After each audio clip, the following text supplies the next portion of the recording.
I was scrolling on Marketplace last night when I saw this kx250 pop up for sale. For this price, I figured it was worth the shot to shoot the seller a message and see what he could tell me about it.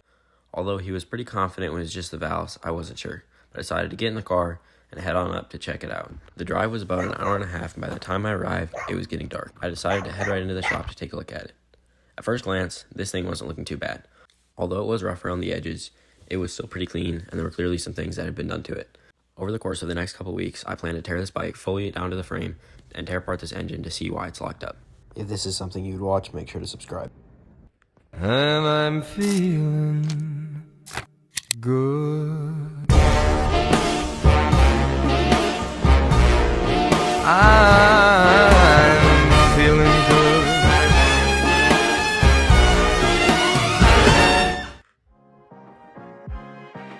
So everybody washes their bikes just a little bit differently, but me personally, I'm not trying to do a perfect standards detail on all my bikes all the time. So most of the time what I do is I just wash it either immediately after riding or the next day.